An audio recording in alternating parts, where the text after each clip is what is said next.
Celebrating 30 years of phenomenal trend forecasting, 5 times a week, Monday through Friday. Here's Gerald Celente with today's trends in the news. Hi, this is Gerald Celente. It's Thursday, December 13th, 2018. And here are some of today's trends in the news. On the market front, over there in Asia, everybody's up. Over there in Europe, everybody's down. Here in the States, Dow is up over 200 points, closed around 70 up. NASDAQ down. Oil up. Gold and Bitcoin down. What's going on? Well, Dow rises in wobbly session. You ready? As Wall Street digests latest U.S.-China trade developments. Digests it? How about vomiting it? When are we going to hear the end of this stupid story about China, tariffs, and trade? Again, all of Trump's tariffs on China amount to the grand total, ladies and gentlemen, of 0.7%. This is not the issue. The issue is interest rates. The other issue, oil prices. And the third issue, what may happen over there in the Middle East as things are going to start heating up again. So where's the future going? It's in your top trends. That's right. The top 10 megatrends for 2019 coming to you next week. History before it happens. Prepare, prevail, and prosper. You'll be getting them soon. And on to gold. Well, gold prices went down a little bit. You know why? The euro got weaker. That's right. The ECB over there, they're not sure what they're going to be doing. The global economy is going down, and so too is Europe's. You see the latest data coming out of there from Germany, the biggest, strongest nation in the Eurozone. Doesn't look too good for next year. They downgraded growth to 1.1%. And again, the ECB, they're not so sure what they're going to do next. Draghi set to guide ECB gently through QE exit. That's right. After 4 years and a 2.6 trillion euro bond buying spree. Bond buying spree? How about a bond buying scam? Buying up corporate and government bonds. The merger of state and corporate powers. Fascism, yeah. The European Central Bank's experiment in trying to rescue the Eurozone economy by bloating its balance sheet is about to end. With growth in the Eurozone slowing and risks emanating from within and outside the region, Mr. Draghi wants to cement his dovish message that the ECB will continually support the economy by other means and that monetary policy is still years from normality. Yeah, you got people that aren't normal doing things that aren't normal. It adds up perfectly. They're still in negative interest rate territory. They have no room to move. When the economy slows down, they'll come up with a new scam, of course, but it's not going to be the interest rate scam. ECB stimulus leaves a mixed legacy. The bank's program was originally designed to last 18 months. It ended up lasting almost 4 years and costing more than double of what they said they were going to do. Economic growth slowed last quarter to its weakest level in 4 years. Again, the only thing that's keeping the markets alive is that monetary methadone that they keep putting in there. But someday, the drug addict dies, they OD. And on the oil front, oil prices went up today. You know why? Here's what they say. Data showed inventory declines in the United States, and as investors began to expect that the global oil market could have a deficit sooner than they had previously thought. But again, it's a supply and demand issue. The global economy is slowing down. Again, take a look what just happened in Japan. Last quarter's GDP down 2.5%. Just mention what's going on in Germany and the Eurozone. Hey, take a look at China. Yeah, those car sales, biggest decline in 20 years. Home market going down, real estate down, luxury goods down. It's a down time. It's supply and demand. That's the issue that's going to find out where oil prices are going to go. But also, things are heating up again in the Middle East. We just heard from our wonderful Secretary of State, Mike Pompeo, calls for tougher UN sanctions and a tougher stance against Iran. He accused Iran of having destabilized the Middle East and beyond. Could you imagine that? Iran destabilizing the Middle East? How about the United States destabilizing the Middle East? Pompeo, could you spell a rock? The war that Bush lied us into? Oh, you probably voted for. How about Afghanistan? You forgot Libya, that Barack backtrack Nobel Peace Prize winner started along with Sarkozy and Cameron. Not to forget Hillary Clinton, Samantha Power, and Susan Rice. How about that destabilizing Middle East? I forgot. How about the Yemen war started by the Saudis? That didn't destabilize the Middle East. Oh, no, they're our favorite ally. Just ask Trump. So anyway, oil prices could spike if things get out of control in the Middle East. And that'll bring down the global economy if it goes over $100 a barrel.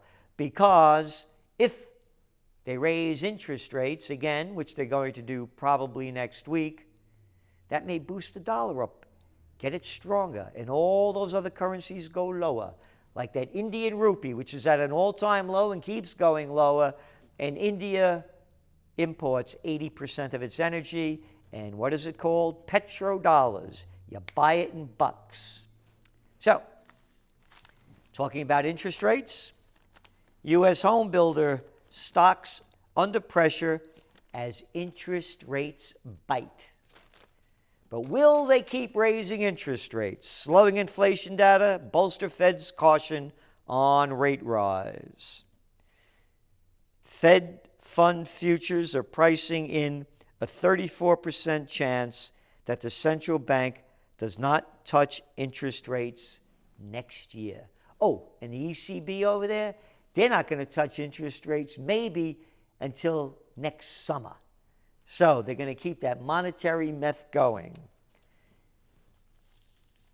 You go back to September, here it was.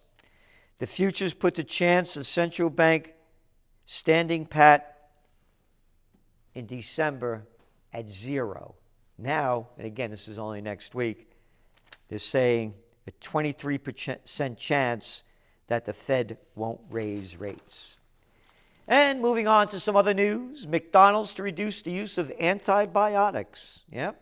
And according to the Natural Resources Defense Council, 43% of the medically important antibiotics sold to the United States livestock sector go to the beef industry. The World Health Organization has said that antibiotic resistance is one of the biggest threats to human health globally. Well, guess what? Wrote about that over 20 years ago in my book, Trends 2000. Drug-proof disease spreading, misuse of antibiotics is producing drug-resistant bacteria, fueling the resurgence of cholera, tuberculosis, and other diseases. And going on to McDonald's, nutrition campaign draws a complaint. McDonald's Corporation said that it had joined with the American Dietetic Association to introduce a nutrition education program. A physicians group, however, asked the government to investigate a portion of the campaign that tells children that meat, quote, can make it easier to do things like climb higher and ride your bike further. Can you believe this crap? And again, we wrote about it. A spokeswoman for McDonald's defended the campaign.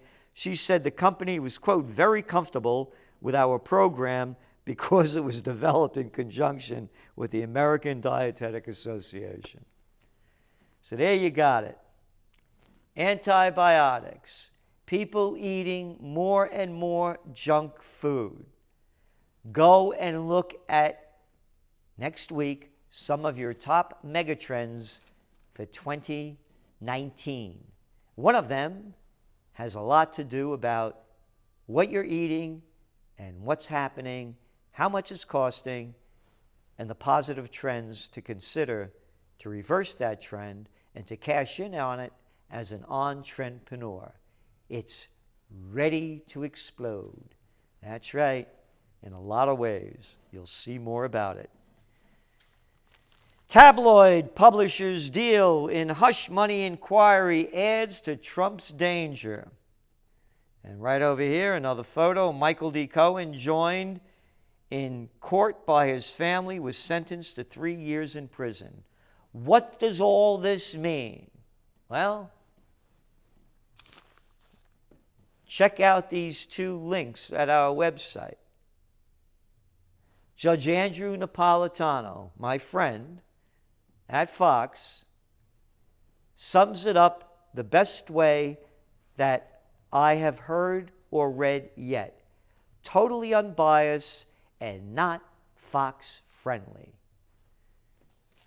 Great guy and a dear friend.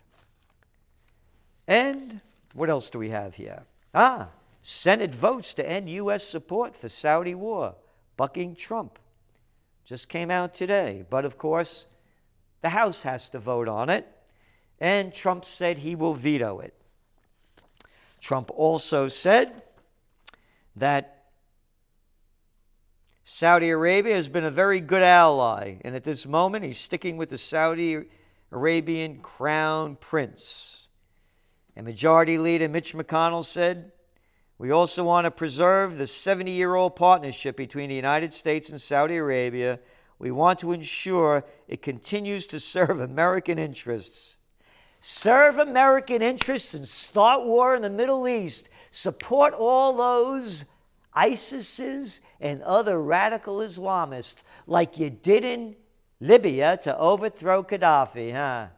Yep, our great friends the Saudis who invaded Yemen, the worst humanitarian crisis on earth, but they don't talk about that in that Senate bill. No. You know why they did it? Because what they did to that journalist Khashoggi, that over 60,000 Yemenis have been slaughtered, that it's the worst humanitarian crisis on earth. That doesn't matter. Because why doesn't it matter? Because, hey, they don't like to occupy peace. They rather spend more money for war and sell those armaments to kill those people.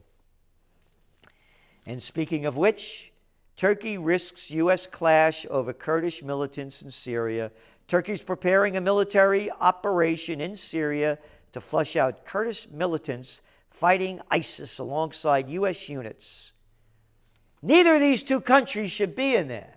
What right does America have to be there? What right does Turkey have to be there? You don't need any rights. Just do what you want to do and kill whoever you want to kill, because that's the way it is these days. But the big issue here to look at, remember, oil, interest rates, and war.